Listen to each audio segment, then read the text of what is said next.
Loud. Okay. I don't. Well, I'll send you a message about this, Debbie. Right. Okay. So we are recording. Right. Okay. So can I just ask everybody other than Colin to mute them yourselves, and I'll be comparing. Thank you. Brilliant. I'll be comparing, so I'll be on and off. When we get to introducing somebody, I'll ask you to unmute and put your hands together. Okay, so but you'll soon twig what was going on. There is also a thing you can do, reactions, and there's a clap on that you can do, which is probably down the bottom for most people, possibly at the top. I don't know, it kind of depends, but yeah. So okay, so hello everyone, and welcome to the second Fiction Fix Online. And Colin and I had actually intended last time to dedicate that October Fiction Fix Online to Ron Graves, our poet friend and fiction writing friend as well. He's read lots of times on Fiction Fix, to Ron Graves, but it didn't happen due to my rubbishy memory. I'm not very good short term. So we'd like to dedicate this one to Ron instead. He unfortunately died of cancer back in about a month or two ago. And so what I'd like to say is, Ron, if you're listening from the next dimension, I hope your ears are burning in the nicest possible way. We remember and we respect you, and this session of Fiction Fix Online is dedicated to you. So we had hoped to live stream to the Finger on the Pulse this time, but we'll be posting a video up there instead, as we've had a few technical problems. But also the video will be posted afterwards on YouTube. And that will go onto my Helen Claire Gould channel. So please, if you go there, please subscribe and point all your friends towards it as well, because it's full of good things. And at our Fiction Fix live events, there's always a books table, and the authors are going to be putting their notes about where to buy or find their work, and in the chat, which I will then post with the two videos. What else do we do? Yes. So do include a link to the ebook or the seller for the print version. If you have to come back with one, send it to me and I'll put it in. And the price. And if there's an ISBN or an ASIN number, anything like that will help to point people towards it. Okay. So now Colin is going to share the second installment of his new fantasy series with you. So please join me in welcoming to the mic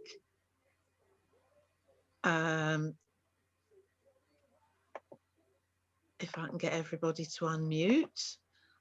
Welcome to the mic, Colin A. Brett with Theo.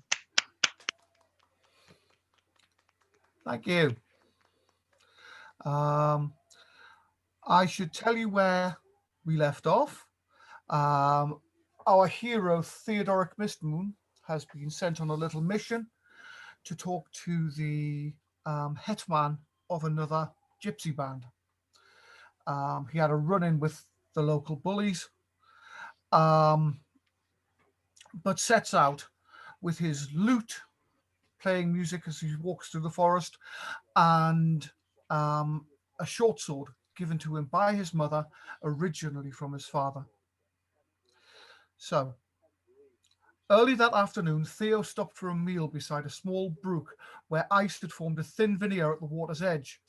Even at this time of day, the ice had not melted, a fact which promised a cold night to come. He unwrapped the food parcel and chose a hearty wedge of bread, a slice of cured beef, and a glossy green apple. The last, of course, was something of a rarity at this time of year. So Theo murmured a grateful thanks to his mother, devoured the apple to the core, which he then planted in an open space near the brook. After refilling his canteen with the icy spring water, Theo pressed on, making good time in the quiet solitude of the forest. As dusk settled, Theo began looking for a suitable campsite. It seemed fortune was with him, and he found a spot between two old beech trees, the ground strewn with dry leaves. Here he spread his blanket and bedroll and kindled a small fire, which he fed with fallen leaves and twigs. Despite the malicious rumours of goblins, wolves, and worse still, elves in the wood, Theo felt safe enough to risk the fire. There had been precious few signs of animal life or bird life during the day, let alone armed bands of raiders, and Theo had learned over the years to trust his own instincts. Theo put the warnings down to mere bluster and a desire to unnerve him in front of Tessa Marie, who was the hetman's daughter. Theo knew Hetman O'Garrity's daughter had feelings for him, and Anders resented this with a passion. The bully felt Tessa Marie should be his betrothed by the coming spring and his wife by summer, and Theo was an obstacle to getting to what he thought was his right as a full-blood gypsy male who would win the favour of the band's hetman. Tessa Marie's feelings in the matter were largely ignored by both Anders and her own father. Such a triangle of base desires, traditional rights, and unrequited love could only end in tears, Theo knew. Many of the songs and stories he had learned on his travels told much the same tale over and over again. He shook his head sadly. So why did so few of these stories describe a solution where they could all live happily ever after? Perhaps there was no such solution. Theo devoured the last of his mother's food parcel, toasting some of the bread over the campfire and adding a knob of butter from the small pot she had provided. He then settled back against the trunk of the trees and retuned his lute. His music floated through the forest. Spring will be here. This is one of his favourite songs. After all, being a gypsy, Theo was accustomed to preparing for winter and enjoying the bounties of spring. Spring, when Lady Silver ran through the world, was a time of relative ease for the gypsy band. What was that? Theo snapped back from the chorus of Spring Will Be Here. There was something rustling in the bushes nearby. Theo stood and loosened the sword at his belt. "Who's there?" he called. The rustling became more agitated, and without warning, a figure plainly panicked by something came bursting through the undergrowth, calling out in some incomprehensible tongue. Scant seconds later, that something came scuttling from the bush. The spider was huge, its bloated body at least 2 feet across and its leg span over twice that. It raised its forelegs and bared its fangs, clearly aiming to bite at the fleeing figure.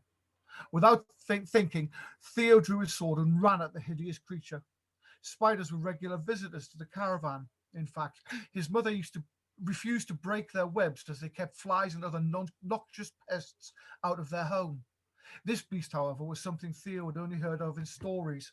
Spiders as big as dogs or even larger, known to trap humans in their webs and string them from branches of trees or imprison them in caves so they could be digested later.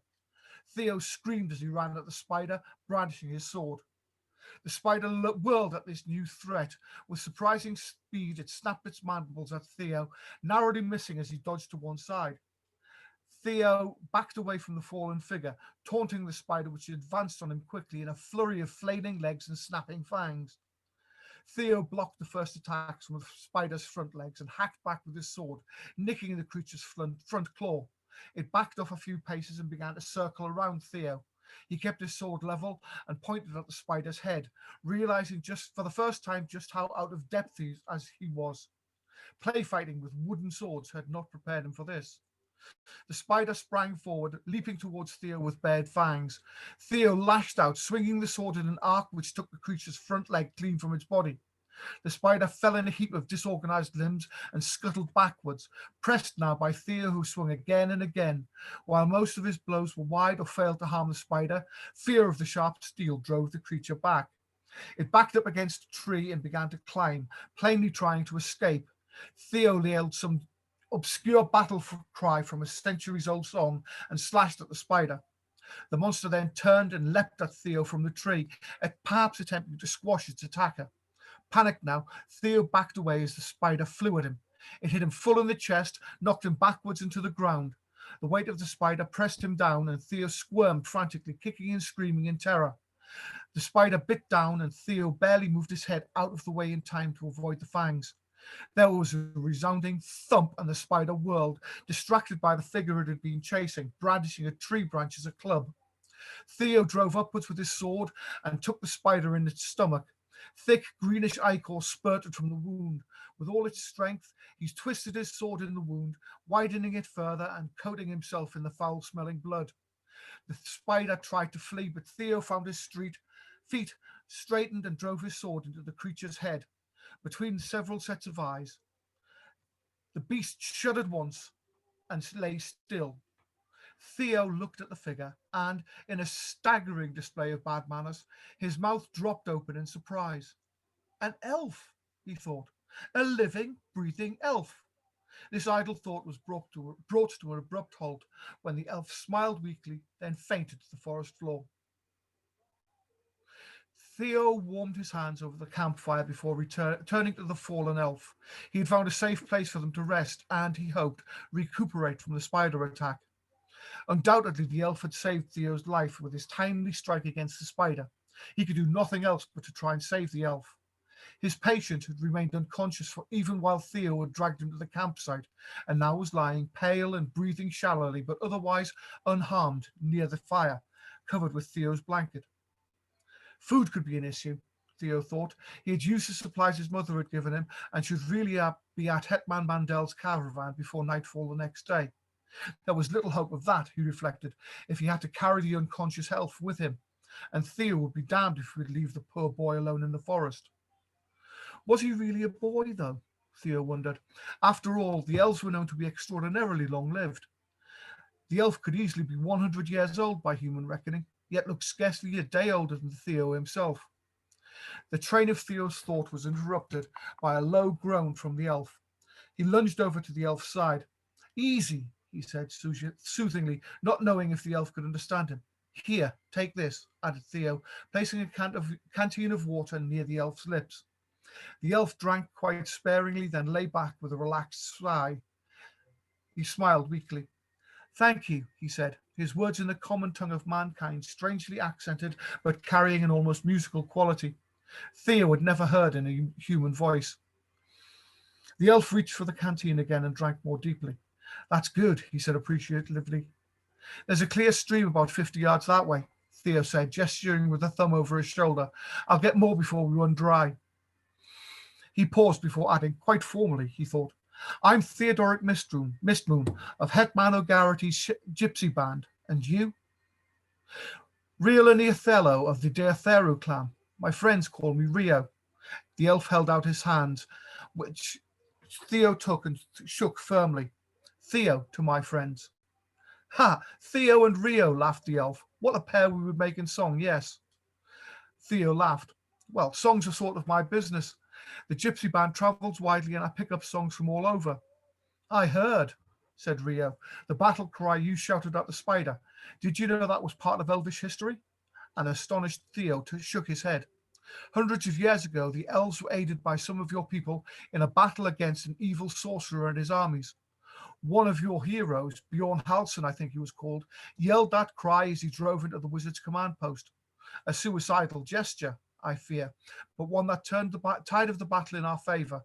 We call that the Battle of Daggerfell. I thought Daggerfell was a myth, replied Theo, mystified. Then he remembered. Daggerfell was a story told to him by his father before he disappeared. It is most assuredly not a myth, friend Theo.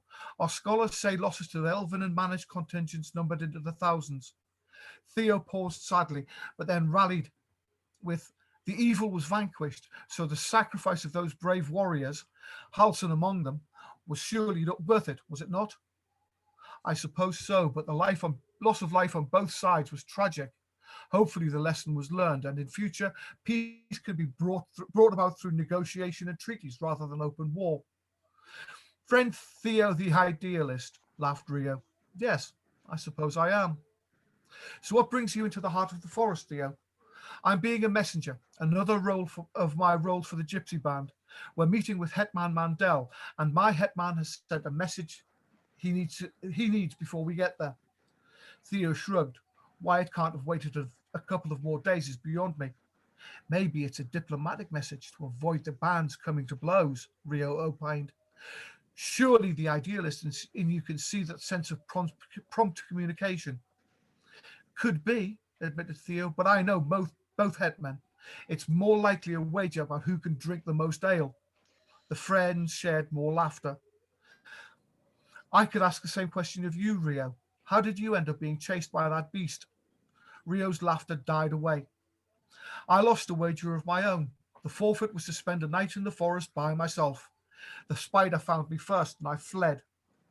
Rio became serious. You saved my life, Theo. For that I am eternally grateful. It worked both ways, Theo replied. If you hadn't walloped the spider with that tree branch, it surely would have bitten my head off, or stung you and dragged you away to devour later.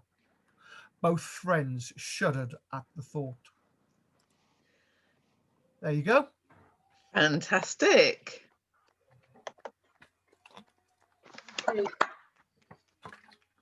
That's brilliant.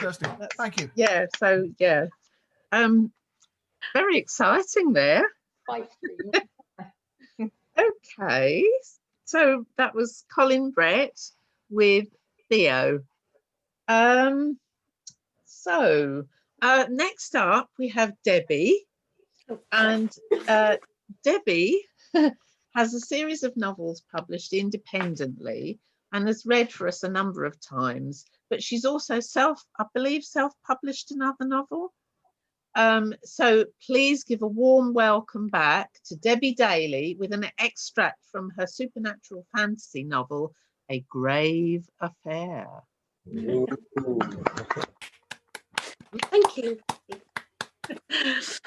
It's probably not going to be anywhere near as exciting as Colin's just read, so bear with me. Right. Last time I read from chapter 1 of A Grave Affair, where 16-year-old Jackson has just moved with his family into a flat overlooking an old cemetery, and he's not happy. Chapter 2, The First Visitation. Later that night, when Jackson had unpacked some of his belongings and tried to make his room look like some semblance of tidiness, at least what tidiness is to a teenager, he lay on his bed in semi-darkness. The only light was from the TV screen as he challenged his mate, Danny Wilson, to an online game of Tour of Duty. Through their mic'd-up headsets, they chatted about Jackson's move to the new apartment. So, you're sorted then? What's it like there? It must feel weird after how big your last place was, Danny said. It's okay, Jackson replied non-committedly. Danny was Jackson's best friend. They'd been mates forever since first meeting at primary school. Danny was always the joker and could usually cheer up Jackson with his contagious laughter and sense of fun. He thought of himself as a bit of a ladies' man, and Jackson and his other mate, Jays Sharma, would stand back and watch with amusement as Danny often made a complete idiot of himself with the girls. Well, that tells me a lot, said Danny as he blasted a sniper from the roof of a ruined building. Nice work, man, Jackson admired as Danny's score on the game rocketed by 5,000 points before returning to the topic of the move. The flat's nice enough, but my room's a bit smaller. It's all right. Danny could tell that this wasn't the whole picture, so turning to his favourite subject, asked, "Seen any hot neighbours?" Jackson became cagey. Not exactly, he replied. What's that supposed to mean? Danny asked. Bit cool, are they? Not been won over by the Harrison charm? Jackson laughed. You might say they're more... He hesitated before adding, cold. Ah, gave you the brush off, did she? Danny teased. No, Jackson said, as though the very thought was unthinkable. Danny persisted. Oh, come on, bro, give me the low. Jackson knew what the response was going to be when he told Danny the real reason for his neighbour's coldness, and so paused before saying, we live next door to a graveyard. Danny, from his room in another part of Eastleigh, could be heard almost choking with laughter. "It's not funny, man," said Jackson heatedly, feeling annoyed that Danny wasn't appreciating the seriousness of his situation. "Every time I look out of the window, I'm faced with dead dudes." This made Danny laugh even more. Finally, pulling himself together, Danny said, "Sorry, man, but wow, I'm sure the girls are going to love it." Then, putting on a seductive voice, he said, "Come and see my lovely view, darling," before falling once again into a fit of laughter. His friend's contagious laugh caused Jackson's annoyance to fade, and he was soon laughing along. The noise obviously disturbed his parents, for soon his bedroom door opened and his dad, Albie, poked his head around it. Albie and Janie, that's Jackson's mum, had been talking earlier about the effect of the move was having on their teenage son. Janie had told Albie not to worry about it. "No kid likes change. It unsettles them," she said. "But our two have been very lucky with what they've had up until now. It won't hurt them to realise that life can have its ups and downs, and they're much more fortunate than many." Albie knew she was right, but he still hated the fact that he felt he'd failed his family in some way. Both he and Janie had worked hard at their business, but there was no doubting the construction industry had been suffering for a while now. "You okay, son?" Albie asked. Seeing his dad standing there, Jackson stopped laughing and became surly again. "Yeah," he said curtly. Albie chose to ignore the tone in his son's voice and instead asked, "Is that Danny?" "Yeah," came the reply. Albie called out, "You all right, Dan?" Danny had spent lots of time at Jackson's place over the years and knew his parents well. He was still in awe of the tall and muscular Albie, who had been a decent semi-pro footballer in his time. That was until an ankle injury had finished off that phase of his life, and he'd turned to pouring most of his time and energy into building up his construction business. Danny liked Jackson's dad a lot and respected him even more. "Yes, thanks, Mr. Harrison," Danny replied.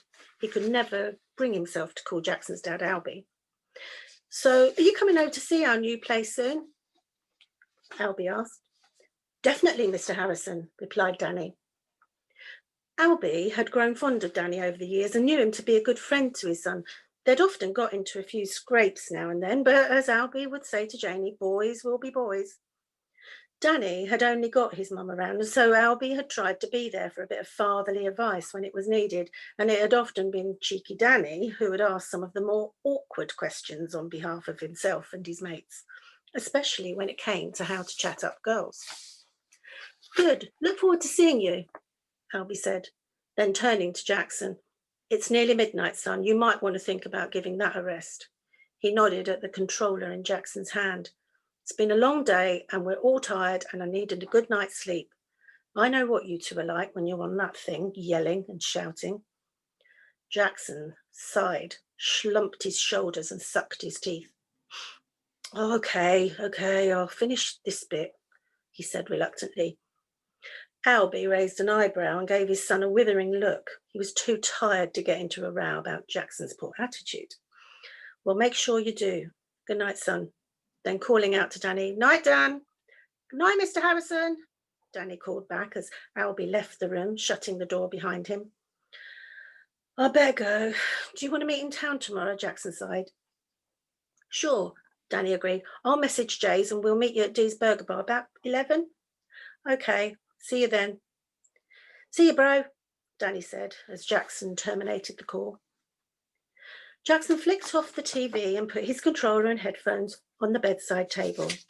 He lay back on his bed with his hands clasped behind his head. The light from the moon outside shone through the bedroom window, now the only light in the room after the glow from his TV had been killed. Jackson lazily got up from his bed and walked to the window to draw the curtains. As he reached up to pull them shut, he looked down again at the graveyard below. The moon's white beams made it appear even eerier, and the ancient-looking lampposts cast an orangey glow that made shadows flicker amongst the gravestones. Jackson's eyes were drawn to a wooden bench that was sited facing the apartment.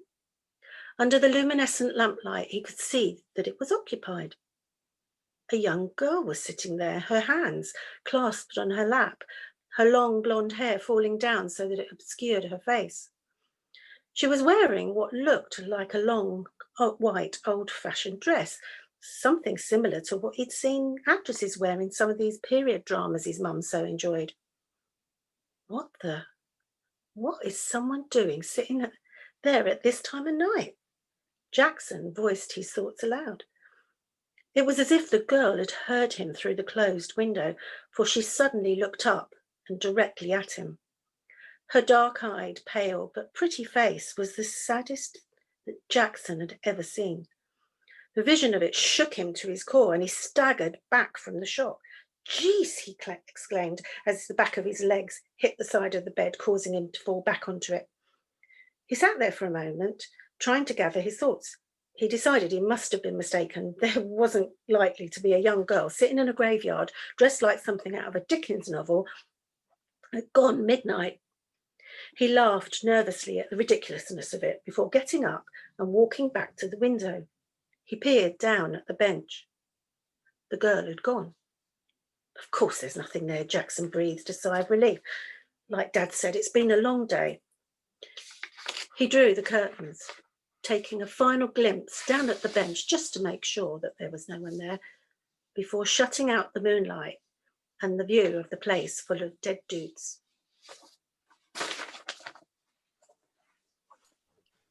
Would you like to unmute yourself and give a nice round of applause to Debbie? Thank you. Brilliant. Thank you so much. I think I remember you read some of this before at Fiction Fix Live. Oh, did I read the same one? I think so, yeah. But I'm happy to hear it again because I thought it sounded really good.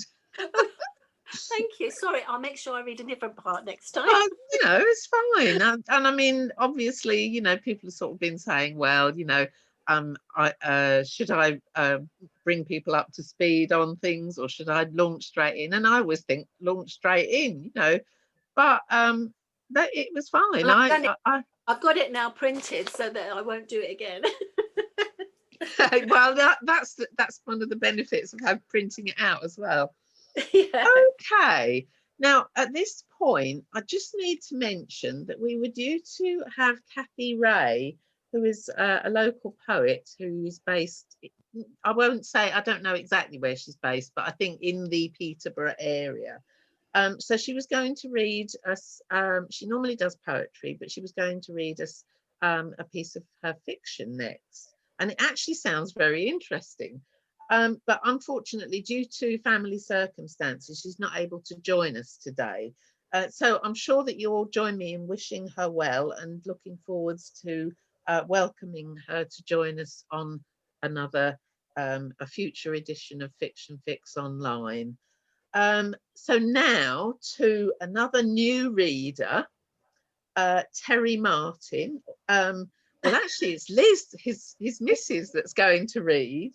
So he has a new-ish book out called Probably, Maybe, Perhaps, an eclectic collection of short stories.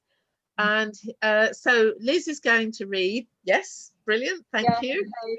Liz is going to read one of them, or part of one of them. Not sure how much, but for us now. So let's hear it for Terry and Liz Martin and The Look.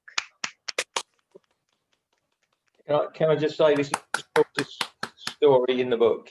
Yeah, it's the shortest story in the book. Yeah. Right. Okay, The Look. She caught his eye from across the other side of the room. Hers was startling blue, the most attractive female at this opening night party, by far the most attractive. With the grace of a top catwalk model, she seemed to melt through the crowd towards him. He stood still, expectantly, senses burning a perfect image of her into his mind. Slim build, not too broad, yet most definitely woman. Breasts firm with the suggestive cleavage. Clothes heightening her sexuality, hiding and revealing just enough. Around 300 people filled the main hall of the gallery. Wine splashed across the polished whitewood floor as conversation became more animated and gestures less controlled, particularly amongst the gathering of artists whose works were being displayed for the first time and who were making the most of the free drink. But the woman flowed through this sea of oblivion, so unlike yet so reminiscent of Moses parting the waves. It was strange that few, if any, heads turned to watch her. How could they not fail to appreciate her beauty? That calculated walk, one foot directly in front of the other, pelvis thrusting provocatively, shoulders slightly back, accentuating her figure, arms swinging in perfect balance. She was still only a third of the way across the room, almost as if she were moving in slow motion, the guests normal, his senses racing. Her purposeful stare confirmed she was heading his way. Why him? Who was he after all? Answers were not sought. This woman dominated his mind, but then conversation from nearby began to invade his dominance. A word here and there distracted him. Two of the artists from Cybertech, the group whose collaborative but highly controversial work with scientists and doctors has supposedly led to new and helpful discoveries in surgery, were planning an exhibit to maybe a dozen captive guests. He filtered their voices out from the noisy chatter, letting the gist of the conversation reach into his heart. It could have wrenched his world apart, but a smile quivered the corner of his lips. Didn't see any point of making him into a hunky male. Although the brain we used was taken from a male, the other artist interjected. Just an ordinary guy leaning against a bar seemed to make it more poignant. After all, this piece is a pastiche of the stereotypical male of the late 20th century, a play on laddish humour. You know, the gorgeous blonde actually responds to an ordinary guy. It's what all guys still dream about, eh? Laughter rippled amongst both genders, though they were clearly not convinced. However, the two artists were too full of themselves and wine to notice. A closer look at the woman and you'll see she's virtually all silicon. Apart from the robotics, of course, added the second artist, and the brain. It took us a year to get her to move as if in slow motion, and the trajectory spot. Here, watch the final bit. They shuffled closer to their masterpiece, pulling their little audience with them. A discreet, ordinary guy was stenciled on the side of the box, representing the bar. Flat screens on the walls became registered, the brain's EEG patterns, and showed what this part of the exhibit was experiencing. Drugs heighten this whole scenario. You can see the excitement he's sensing by the EEG. And drugs knock out his and her immediate memory when the whole pageant ends. The bloke's right arm, no attempt made at giving it a human appearance, angled forward as the plastic woman at last reached him. There were mumbles of appreciation from the onlookers, as the artist had produced the epitome of womanly beauty, at least that currently recognized as such. I think this is yours.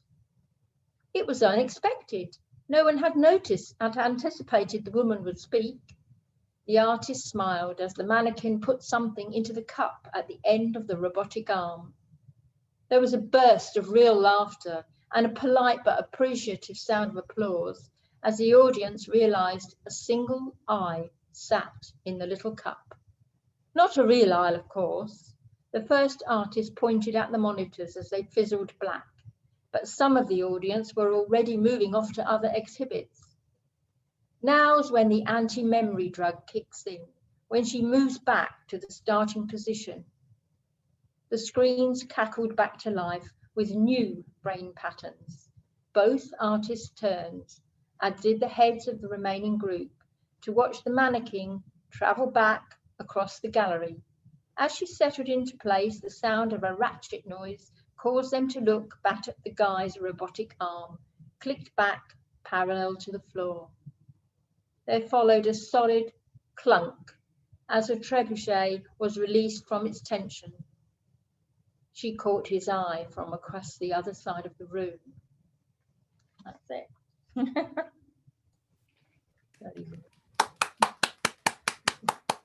Thank you. All right. Yes, that reminds me of when my mum used to say that her brother would come in and make announcements like he entered the room with a swinging gait and such stuff like that.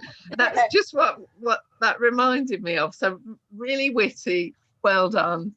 Yes. So thank you so much, Liz, for reading and Terry for writing. And that was the look from probably, maybe, perhaps. Okay. Now, this time, let's just get the right page. So this time we've had quite a few new readers for you, which is great because they bring new fiction and new ideas with them. So I would like to introduce now Amanda Reed, who brings us an extract from her contemporary historical speculative fiction novel, Lost and Waiting. Thank you very much. Thank you for having me. So my novel, Lost and Waiting, is about the discovery of a Victorian plant hunter's journal, which sets in motion a high-octane adventure fusing past, present, and myth. Ooh. It's told in two timelines, contemporary and historical, and I'm going to read an extract from the Victorian journal. I spent longer in Iquique than intended. Before I crossed the border into Chile, the plan, that is my original plan, was to equip myself with non-perishables, quarters and pack animals. After all, I couldn't expect Mule Paco to manage the load alone. That country's climate and terrain, extending over some 39 degrees latitude, ranges from arid desert in the north to the ice fields in the south. As readers of my most popular publication, Travels, etc., will no doubt recall, I needed to be prepared for all eventualities. The shared wisdom of those who knew the country and my own experiences and intellect informed me that the one thing of any certainty about the landscape and weather of Chile was that nothing was certain. But there was more to my sojourn than that. I'd been mulling over this story relayed to me by Silva, the ragged beggar I encountered in a chicha bar when we first touched into port.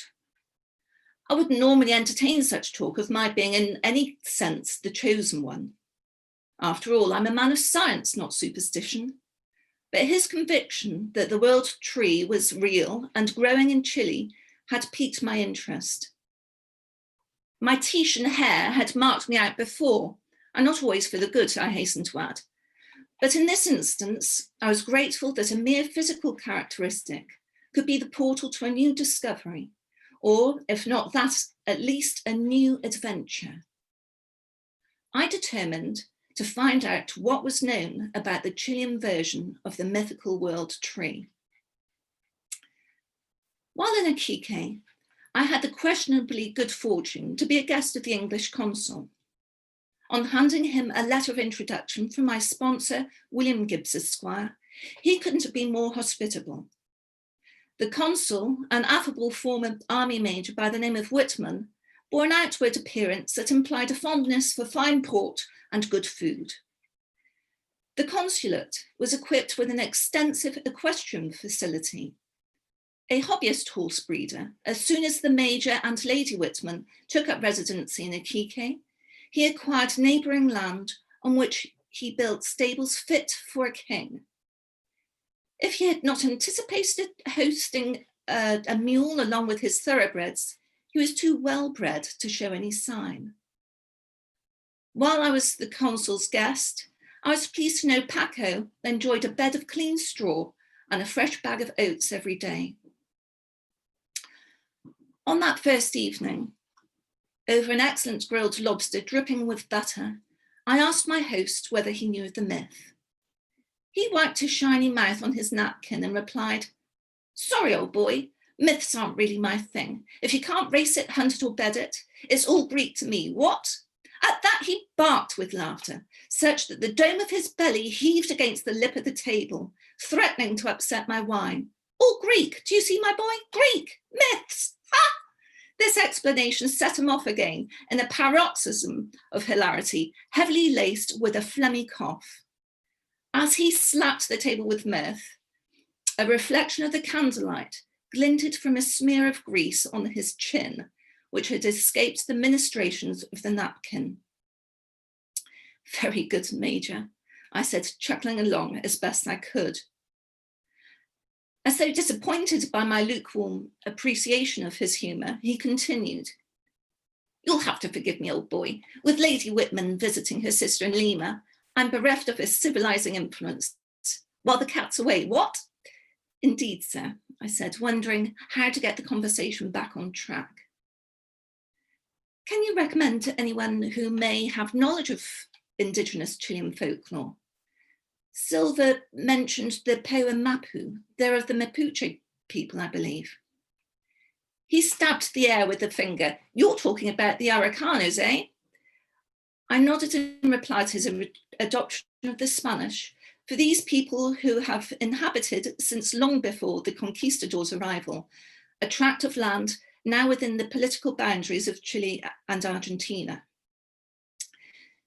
If that's where your journey is going to take you, you need to take care.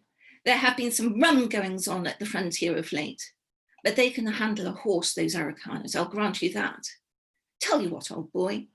He glanced at his plate and shoveled another load of lobster in his mouth. He leant back in his chair to savour the seafood. "This lobster is magnificent." For a man of his stature, his voice was too small, as though it had been forced through a meat grinder. "The best," I said. "My commendations to the chef. But you were saying about the Mapuche, the Araucanos." "Was I? Oh yes, that's it. You need to track down old what's-his-name. He'll know, if anyone will, this side of the frontier." "What's his name?" Slow progress, but I clung to this breadcrumb. "What? Oh yes, German fellow. Came out in 36 for the saltpeter. Married a Spanish girl, built like a Cheltenham filly." His eyes glazed over. I interrupted his reverie. "Can you remember his name? Grimm? Piper? Hamlin! That's it, Johann Hamlin. Do you know how I might find Herr Hamlin?" "You're in luck, my boy. He's coming into town on Monday for the horse fair. Hamlin's interested in my smoky sultana for his wife." I choked on my lobster. "I'm not sure I follow you, Major." "My mare, smoky sultana, 14.4 hands of half Arabian grey perfection. Hamlin's wife needs a new horse.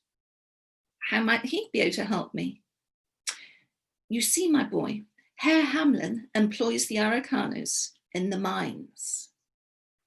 Thank you.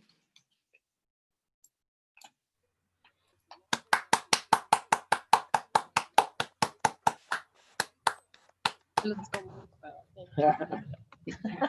back, Helen. Come back.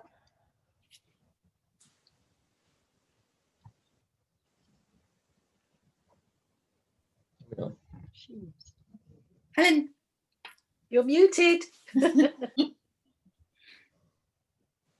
Sorry about that. The cat was standing there. And if we don't let him out, he'd throw a tantrum and do something on the floor. So we thought I thought I'd better let him out. I'm so sorry. I was really enjoying that because it was very expressive, let's say. Okay, so please show your appreciation then for Amanda Reed and Lost and Waiting.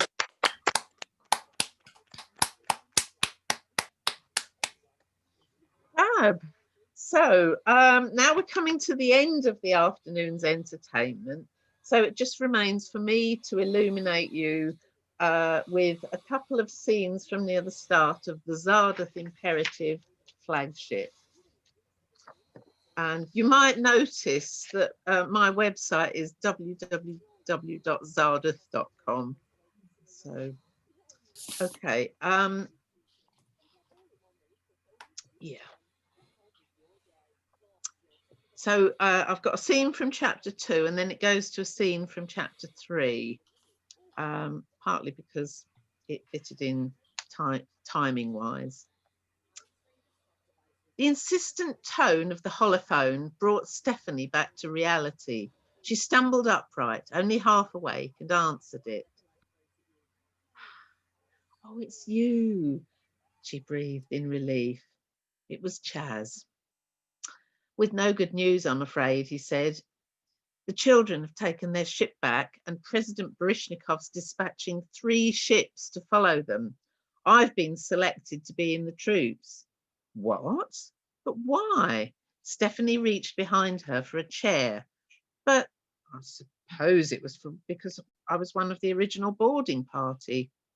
That made sense strategically. Steph could see that. But you only went on board once. Others haven't been on board at all. Shit, Steph, I don't like this. I feel like I'm being told to betray my own kid. Perhaps it won't come to a fight. Maybe you won't be able to catch them. Maybe. Chaz sounded doubtful. And I'm going to step forwards to chapter 3 now for this next little scene. I probably ought to explain this very slightly. Some alien children who've been marooned on Earth while they grew up have stolen back their ship and left the planet, left Earth, and gone to find their parents. So this is yeah, this is what's happened. So Hardy Brencher heard faint sounds around him.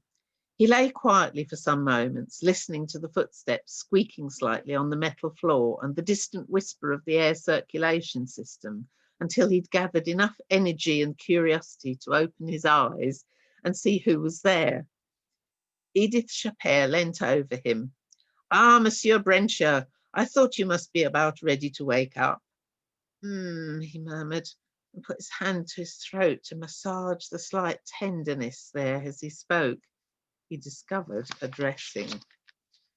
That is there to stop you from doing what you just tried to do, she said. You will be fine in a day or 2, but I would not touch anything for now, and it would be well to rest your voice. That's telling me to shut up and keep still, he thought, and grinned at her. Her formal way of speaking amused him, although he respected her undoubted sincerity and concern for the welfare of the children. Drink, he croaked. Here, she put a glass of water on the table beside his bed. I'll help you sit up. He waved her away. The lassitude from the anaesthetic faded. He felt fine apart from a muzzy head. He braced his hands under him and pushed himself into a sitting position just as the door opened. Ayar stepped into the sick bay. I've just come to see how you are, Hardy. Fine, he mouthed and pointed to the water. Take the rest of today off. You'll be fit enough to work again tomorrow, Ayar assured him. How long? You? I was just a kid. I don't even remember it. But children usually get a couple of days to recover. Adults only get 1. Ayar's usual dour expression was replaced with one of genuine warmth. He held out his hand. Welcome to the Zarduth, Hardy. Hardy grasped Ayar's thumb with his own hand.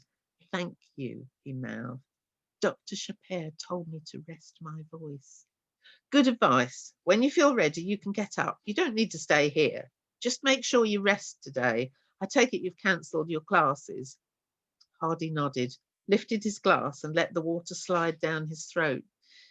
It tasted better than the most delicious wine at that moment. He drank the rest very slowly. Then he swung his legs over the side of the bed. He mouthed. Do that, Ayar said, and left the room.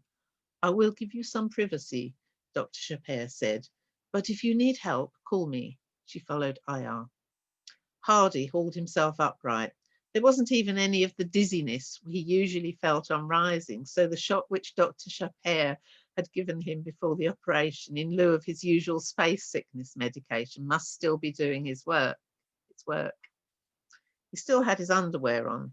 He pulled on and fastened his leather trousers and the lightweight shirt of strange fabric, then the soft leather jerkin on top of that. Finally, he sat on the side of the bed to slide his feet into his boots. He'd managed to find a pair that fitted him well, and they were soft and comfortable. He patted his breast pocket, checked his gun's disappearance, then remembered he'd given it to Josie the other day. With it, she'd made some progress. Soon she'd be able to progress to using a disruptor. He smiled in satisfaction. It was the right thing to do. But why had she got such a hang-up about failure? He stepped forwards to the mirror, checked his silver blonde hair, which was short enough to need little combing, then examined the dressing at his throat. It was taped on lightly and drenched in some fluid, perhaps to prevent it from adhering to the wound. There were a couple of blood spots, but it looked neat and he wasn't concerned about it at all. But he could see a dressing peeping out from behind his ear. He put up a hand to that and felt it gently. It wasn't large, but he was aware of a soreness there, almost stung. Better not lie on it, he thought. He shrugged and turned towards the door. The unit had been tested the day before and was in perfect working order, so there was no need to feel any impatience to try it out. He decided that a quick cup of coffee was what he needed now, then remembered that for once he had no need to hurry and sauntered through the door instead of striding. Dr. Chapelle was seated in the main sick bay, reading at her monitor. She turned and said, "Is everything all right, Monsieur Brencher?"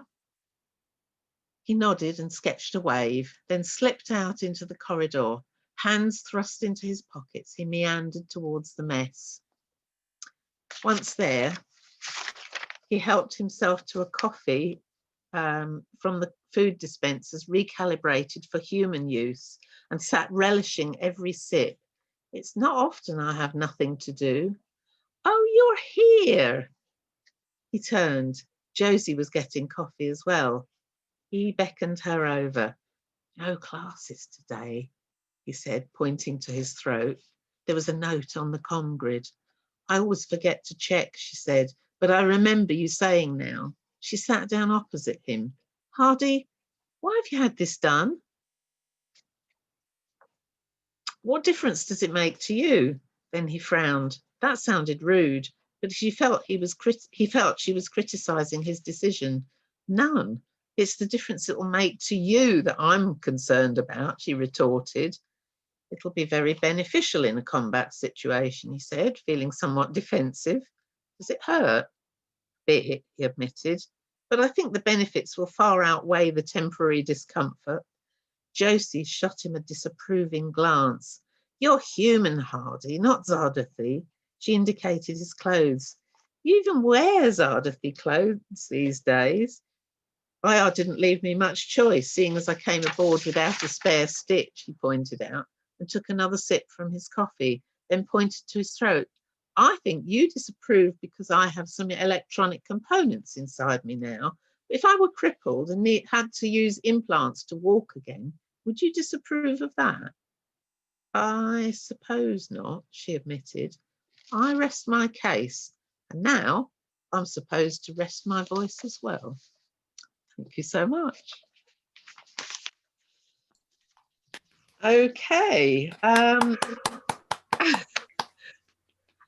Can I also clap everybody for taking part? Thank you very much.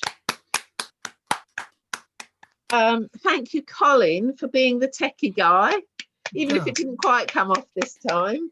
And all the lovely readers, Colin, Debbie, Terry and Liz, and Amanda, and for joining me. And finally, authors, please don't forget to put your details of where we can get your books from, and I will post them on my timeline and on in the Finger on the Pulse on Facebook, not Facebook, YouTube as well. I hope you've all enjoyed it as well. I've enjoyed sharing this session with you very much. This has been Helen Claire Gould, comparing Fiction Fix online. Many thanks for joining us if you're watching. And the next Fiction Fix online is on Sunday, the 6th of December. We hope to have had our technical hitch sorted out by that time, at 4 p.m. till around 5 p.m. And I look forward to catching up with you then. Thank you so much. Bye. Thank you. Thank you. Right, let's just stop that. Okay. Ooh.